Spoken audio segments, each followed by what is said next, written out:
L'oiseau plongea dans les eaux calmes de la rivière. Ses griffes se plantèrent dans la chair d'un petit saumon.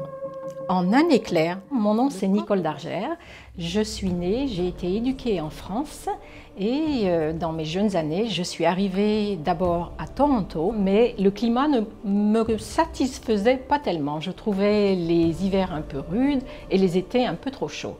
Alors je suis venue ici en Colombie-Britannique et bien sûr, dès mon arrivée, je suis tombée en amour, comme on dit ici, littéralement avec la beauté de cette Colombie-Britannique super naturelle.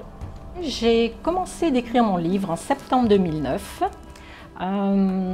C'était un jour où il y avait une panne d'électricité, un soir, et puis comme j'étais toute seule dans ma maison, il n'y avait plus d'électricité, donc pas d'ordinateur, pas de radio, pas de télévision, on ne pouvait rien faire. Alors je me suis assise simplement à ma table de salle à manger et à la lumière d'une bougie, j'ai écrit le prologue, donc la première page de mon roman. Donc je l'ai écrit ici, ça m'a pris 3 ans de recherche assez intensive, bien sûr, pour essayer de me documenter sur la façon de vivre des aborigènes vers la fin du 19e siècle, ainsi que faire des recherches sur ce fameux Sasquatch. Mystery Valley, ou le secret du peuple de la rivière, c'est un roman mystère en fait, qui se passe en Colombie-Britannique vers la fin du 19e siècle, dans une petite ville qui s'appelle Harrison Hot Springs. J'ai donc parlé des aborigènes qui vivaient à l'époque sur la rivière Harrison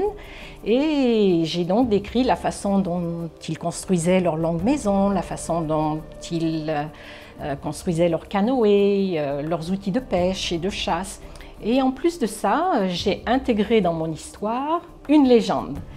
Et cette légende-là, je pense qu'on peut le dire, puisqu'on est en Colombie-Britannique, c'est la légende du Sasquatch.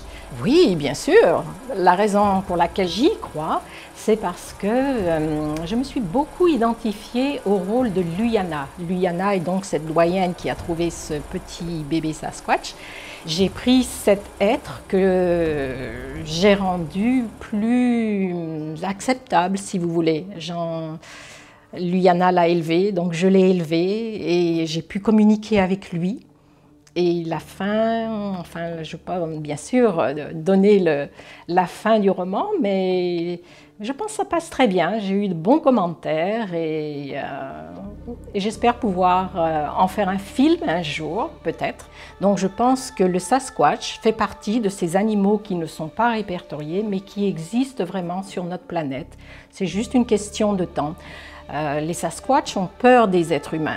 Ils les fuient. C'est la raison pour laquelle on a beaucoup de mal à mettre la main dessus, si vous voulez. Mais je pense qu'on y arrivera.